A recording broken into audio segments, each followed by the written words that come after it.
Hello agents, Mike Roberry here, Principal Broker of R&R Realty. Going to be going through and doing a risk management series through podcasts, short and sweet, making sure that agents are keeping up with what their obligations are to their client and making sure their clients are taken care of. So today's podcast is on the buyer's due diligence checklist. And the reason I wanted to go through this is I'm seeing a lot of agents kind of overstepping their bounds and maybe giving more advice than they should be. Kind of on the legal end or on the tax end. While we may think that we know what tax advice we can give or what legal advice we could give, or we have a knowledge of these things, we really can't give that advice because we're not attorneys.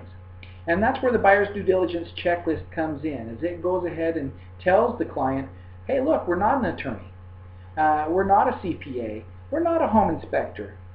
I've even had agents go through and say, oh, this home looks great, you don't need an inspection.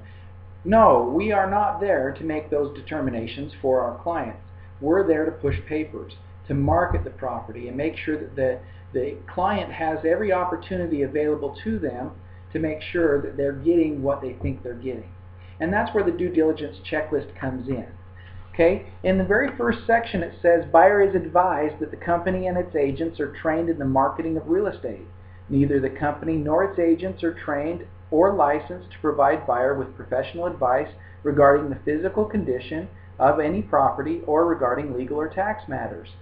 We strongly recommend that you go through this. We strongly recommend that while this may not be everything that you can go through and do to the property, it's a very good starting point. And most people find that this is a good, complete list. So, what should you be doing with this? You should be underlining a few things on here, pointing out to them that we do advise that you seek legal counsel if it's needed. We do advise that you seek the professional advice of a building inspector, or go to the code and building compliance in the county. Going through and having a home inspector come through the home, getting a survey done. We point people in the right direction, basically. And so, if you know that your client is going to be renting the property out, hey, tell them, hey, look at right here. This is something that's going to help you out in the rental of this property. You're going to have to go to the HOA association, make sure that you can rent it out. You need to go to the housing authority or whatever, the county, and find out if you can actually rent the property out. Make sure that there's no violations here, if you know, or ordinances saying you can't, or how many people you can rent to. So pointing those things out is very important.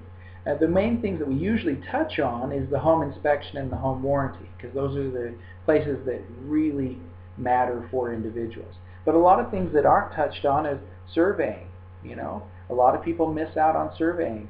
A lot of times when a survey is done, then they find out that the boundary line is off a little bit, and it's their choice whether or not they're going to accept the property as is or try and get that changed with everybody in the neighborhood.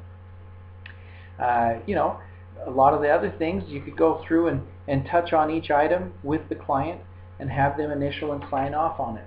By doing these things, one, you keep yourself out of hot water. Two, you protect your client and make sure that they are truly getting the property they think they're getting to the best of their ability. I appreciate your time.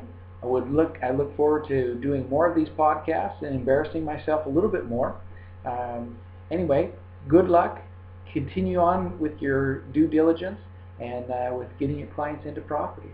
Have a great day.